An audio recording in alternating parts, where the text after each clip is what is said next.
I took a job working at Utah Valley Hospital where I could sell a pint of blood and do 3 catheterizations. That is, go in and help people that are post-surgical patients that couldn't void and catheterize them. And I would get up in the middle of the night and go in and do that for $5. Do you know how many zeros you'd have to put on that to get me out of bed now in the middle of the night to go do something like that? Not enough. So if I sold a pint of blood and did 3 catheterizations, I had the rent paid. I also would about 1 weekend a month take off, and I worked for a little company out in Orem called Modern Soft Water, and I'd run down to Price and Helper and some of the towns around there where they have horrible water, and I would sell those people soft water. That allowed me, in our senior year in '65, to buy that little Mustang over there, which you see on the right side. I've had it all these years. It just cost me 10 times what I paid for it to restore it. Just 10 times. As we finished school, we headed out to the work world.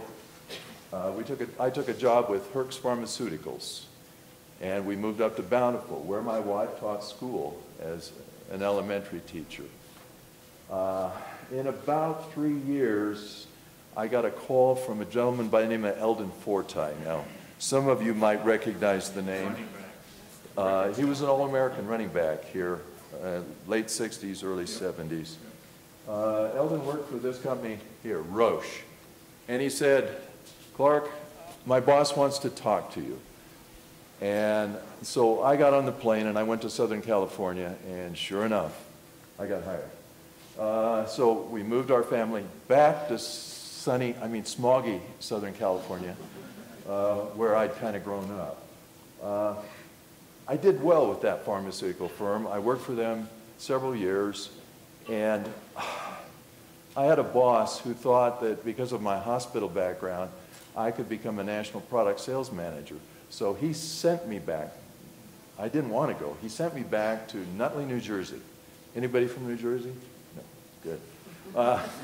I've never been so cold in my life. I went to bed that night before the interview in my clothes, and I could not get warm all night. It was so cold. It was February of that year. I went into the interview and I said, "Look, I just want to be honest with you. I really don't want to be here. My boss thinks this is a wonderful idea. It would be a feather in his hat. But I'm involved in an MBA program at Pepperdine, and I really don't want to come back here and live or work." And this man thanked me profusely for being so honest with him. And I said, "Please keep my confidence. My boss will probably fire me if you don't." And he did, and I've always appreciated that. Again, what happened is I've been out of school 10 years, easily 10 years, and I was very frustrated. And that's why I went back into an MBA program. And half the guys there that I was in school with were in the same situation. They were all wanting to change their career paths. They were not happy in what they were doing. I just felt something was missing, and I knew I needed to be doing something else. I just wanted to be like my dad. My dad had a dental laboratory, and it was the largest dental laboratory in Portland, Oregon, when we lived there before he took us to California, where he started another dental laboratory. And he was very successful. And I thought, well, my dad's successful. I could see how hard he worked. Maybe I can be successful too. But I just had to find something that would work for me. I was in a bishopric at this time, and I met with a high councilman to get a certain form filled out. He just happened to mention that he was a CPA and he did work for several McDonald's operators in Southern California. And I'll tell you, the lights went on, and my antenna went up, and I said, "Oh goodness, give me the name of the nicest, best operator you know." He did. His name was Jim Frisbee. He was in the hospital. I went to the hospital and introduced myself, and he was on something. I don't know what it was, but we really hit it off. In fact, he picked up the phone and he called the licensing manager up in San Jose at the time and said, there's a fine young man here that you need to talk to. I was on the plane within a few days and met with the licensing manager, and I'll tell you about that in just a minute. My son had to throw this in. He said, today, Dad, you just do the LinkedIn thing. You wouldn't have to go talk to somebody and network that hard. But I'm still a networker. I met with the licensing manager. He said, okay, you're just the kind of guy we'd like to get into the system. So I'm going to put you to work, and here's your new title. You are an applicant trainee, and this is all we need from you. It's going to take you 2 years and about 2,000 hours. And I thought, well, I'm in, because I wasn't happy with what I was doing. He sent me to a restaurant in Hawthorne, California, where I met a great young man by the name of Doug Robbins. Doug worked my tail off. Every Saturday I would come in, and he'd put me with the maintenance man. I learned how to scrub toilets with a mirror. Have you done that? You take the mirror and you check under the rim to see that it's perfectly clean. He then put me outside doing windows. Have you ever done windows without taking the squeegee off the glass? I know how to do that. He also taught me how to figure eight mop like they do in the Navy, and also how to sweep without getting the dust and dirt up in the air. You keep the broom on the floor. So all of these wonderful things I learned, I use to this day. I was working for Roche.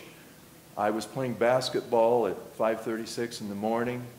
I would go straight from work, change my clothes in the restaurant, and then I'd do school on the weekends. But I needed some time off to be with my family on Monday nights. And so I said to Mr. Robbins, Doug, I need some time off to go and be with my family for family night. He said, what's family night? I said, Doug, come next Monday night and I'll show you what family night is.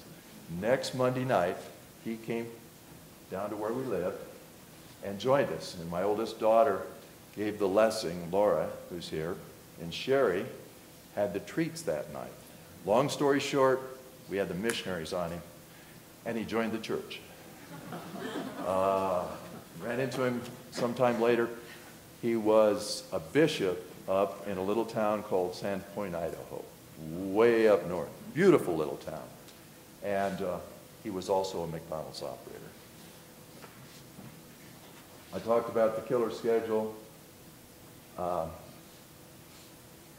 About 4 months or 5 months into this 2-year program, I got a call. And the licensing manager said, we need somebody in Utah because we're not going to let you have a store in Southern California. Everybody in Southern California is already in line to get the new stores to be licensed. And so I said, okay, I might be willing to go to Utah. And he said, all right, you're going to go to St. George because we're opening a restaurant there. And if that doesn't work out, or that applicant doesn't work out, then we're going to stick you in Sandy, Utah. Sandy, Utah at the time was a little town, sleepy town of about 6,000 people. That's the good news. I was getting out of the program. I was going to go someplace. The bad news was, if you go to Utah, what's going to happen to you is you're going to be in a market that's the worst McDonald's sales market in the whole United States. It was 52% of national average in sales, which really is so close to break even, it's scary. I finished my training, I moved to Sandy, and by darn, we opened a store on 7/24/1974. And the licensing manager was very right. It was a low volume situation. I was a new operator. My family was suffering. I was working 18, 20-hour days. Some nights I wouldn't even come home. And as a new operator in any new business, that you might open or operate someday, you'll find out that you are a magnet for every salesperson around. I had everyone at my door. I could hardly work some days. I had so many people wanting to see me and sell me everything from doormats to fancy electronic systems that would save me thousands of dollars. And you know, I said yes to a lot of those people, and I wasted a lot of money. But oh gosh, I learned some lessons. The big lesson I learned was how to say no. And this is a lesson, if you go into business, you're going to have to learn. And it wasn't easy for me to say no, because I'm kind of a nice guy, and I like to say, unless I'm on the football field or basketball. So I had to learn to say no. Thank goodness I had a supportive wife that put up with all of this challenge that was going on, even though I had to work 18 hours a day. And I got to tell you, prayer was a part of my day. I lost money that first year, and I knew that I had to do something to get everything turned around. Now, I did a little better the second year, and I'm getting ahead of myself just a bit here. And the third year, oh, I made a handsome six-figure income, and we've never looked back. But what happened during that time is I had some real soul-searching to do, and I did that by reflecting on my education. I was involved in an MBA program at Pepperdine that was a totally behaviorally oriented program. And I got to tell you, I loved it. It was wonderful. And there were a couple things I'd learned there that just really put me on a new course, if you will. The first thing I remembered was this graph. And I knew that I sure wasn't self-actualizing. And as you know, Maslow's theory is that man is a goal-seeking individual from the beginning of his life to the end of his life. And if there's anything threatened in any of these levels, we go back down to cover that level. And I got to tell you, I was just down here wallowing around someplace, and I wanted to be up there self-actualizing. The second piece that helped me was a class on the human organization, and Dr. Likert from Michigan, not Michigan State, Michigan University, wrote this text, and it was a long time ago, 1967, but it was the hottest thing going at the time, and I devoured it. And then I reflected back to two chapters, one on measurement, which I'm going to talk more about in just a minute, and then human asset accounting. And what hit me like a ton of bricks was I was trying to do everything myself. I was trying to open the restaurant, work all day long, close the restaurant, and I wasn't relying on other people. I wasn't using that asset. And Likert's thesis is that that's your most valuable asset. You need to take care of that asset. It isn't even on your balance sheet. So these two things helped me move on and start a business plan. And before I really put this together, I said, I've got to involve those things that will make me successful. I've got to get out of the doldrums. Anybody have any idea what POP stands for? I had a brother-in-law over last night who's a sales manager, and he had a definition for this. What was it? It was really sell or perish. Produce or perish. Produce or perish was his answer for that. And in the academia field, I think it's publish or perish. Is that right? Okay.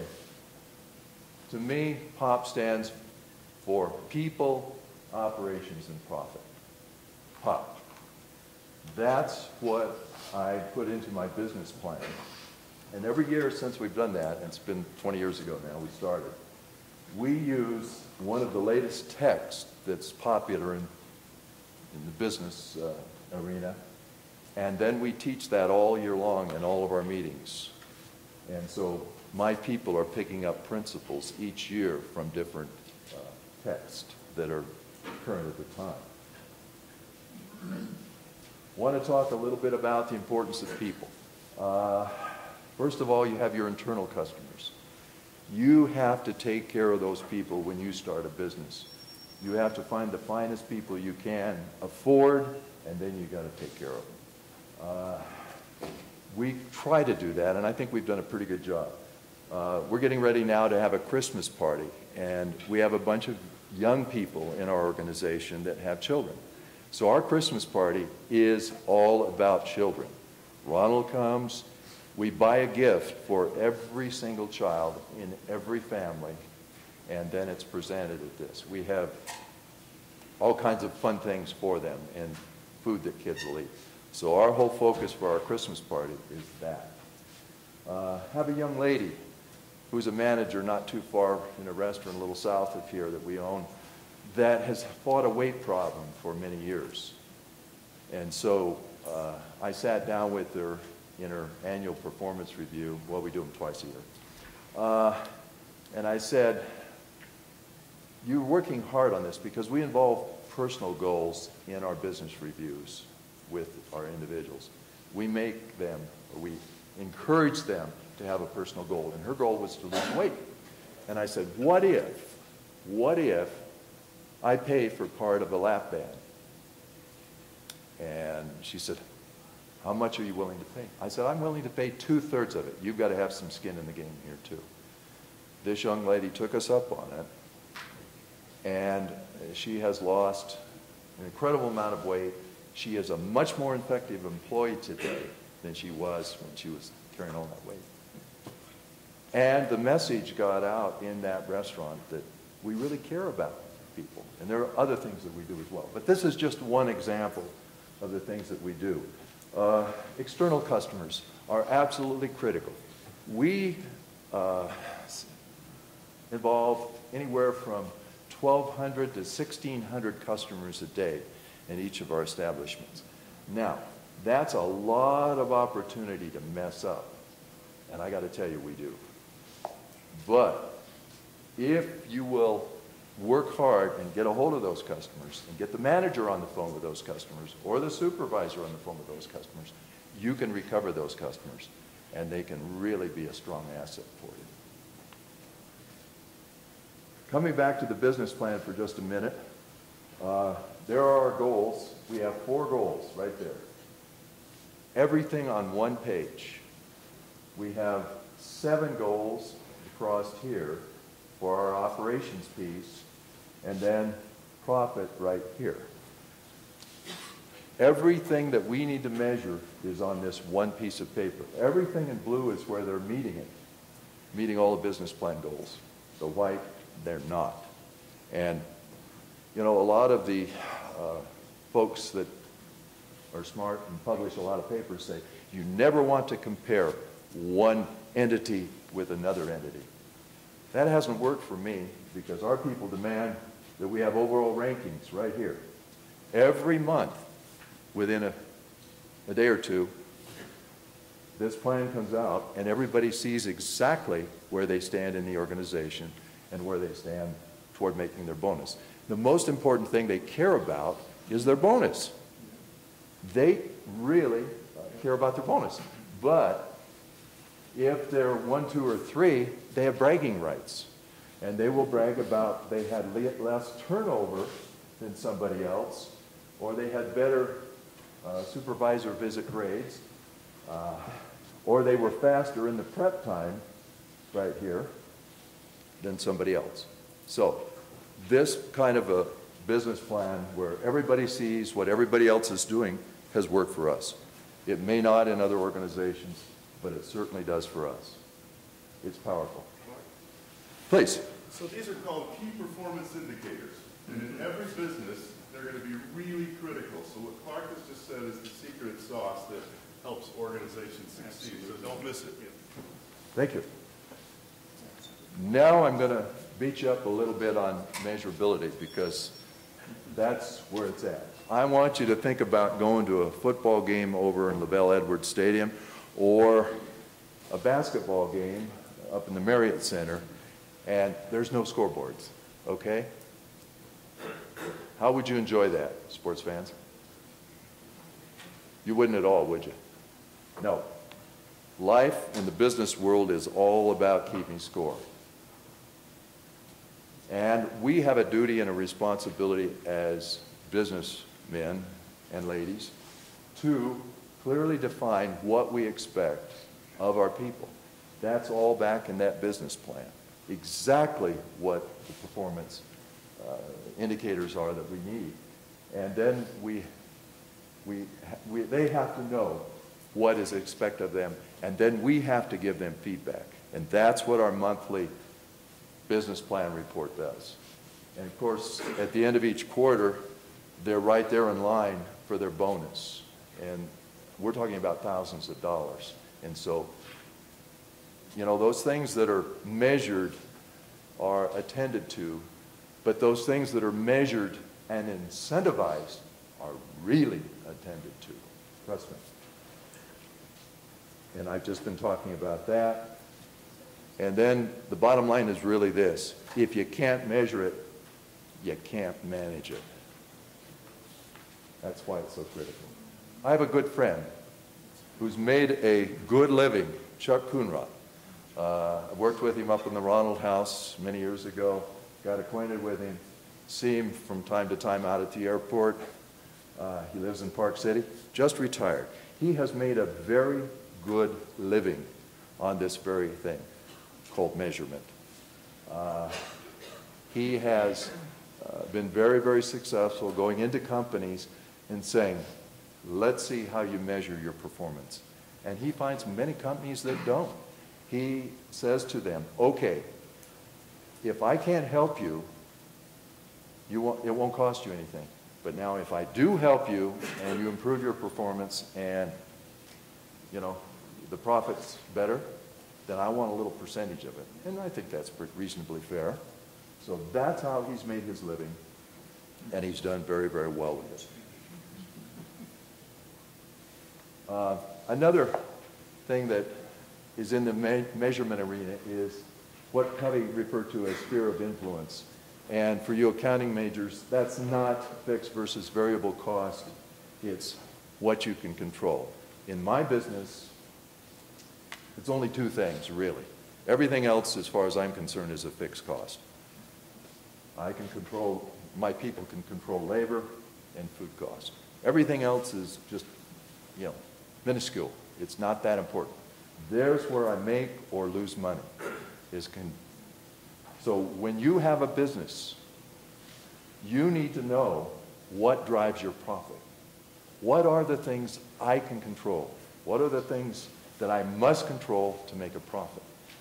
And all profit does is allow you to open your doors or be in business next month. Because if you don't make a profit, it isn't very long, and you're not going to be there. A related subject, how to attract and retain top talent. Hire the best talent you can. I did this many years ago. I went to some friends of mine in business and said, who has been the best person that's come through your door in the accounting area? And they gave me a name of an individual. And I said, can I get a hold of him? He was working for Price Waterhouse. He was a CPA with them. And I sat down with Doug, and I said, look, I need help if I'm going to grow. If you will come work for me for 6 months, I'll pay you X, which was a little more than what he was making. I said, at that time, if you don't like what you're doing or you don't see a future, we'll say bye-bye. At the same time, I want to reserve the right to say yay or nay too. You know, we've got to get along, and you've got to be the kind of guy I want to work with for the next X years. And sure enough, he came. He left Price Waterhouse, came to work as my junior partner. We expanded his skill set into operations. He started out in accounting, and oh my, he was so much better in operations that I've made him my junior partner. I've given him equity, and he runs my business today. It has been one of the best decisions, besides marrying my wife, that I have ever made in my life. The second principle or point I've learned here is that I have not been able to go outside and attract talent that will stay and work in my culture. It's a hard culture. 5 minutes? 8. All right. So, what I need to do is tell you that we need to move on. I've adopted this philosophy some years ago, the philosophy of abundance. Whoever hath shall be given, and he shall have more abundance. I have turned my management company into an ESOP. In other words, my employees own it. I don't own it anymore. In fact, I have a very small interest in it. I do profit sharing with them up to 6%. And I grant equity on every new restaurant, just give them a piece of the action. Okay, I'm just going to move on here. We got how many minutes? 5. Okay. I'm counting. Franchising. What you get in, we're going quick here. When you involve yourself in a franchise business model, this is what you're getting. You're getting a learning curve, somebody's proven experience. It gives you a consultant, a go-to person that can help answer your questions. It will provide training and training classes. To me, that's been the greatest asset. They have metrics in place. They know what all of the parameters are that should be measured. And they have great advertising or buying power, which we use. The downside of buying a franchise is it costs money versus going out and starting up a business of your own, a mom and pop kind of thing. You've got to have money for the downstroke. You've got to then pay service fees as a percentage of sales, and you've got to pay advertising fees. I worked with a little company a few years ago called Tunex. I was on their board of directors, and we were working to get enough operators together to be able to afford to be on the 10 o'clock news. And that was our challenge. And so when you look at a franchise, you want to see that, hey, can they be on the 10 o'clock news? Because you can't afford to do enough advertising on your own. Okay. I have people ask me, how many minutes?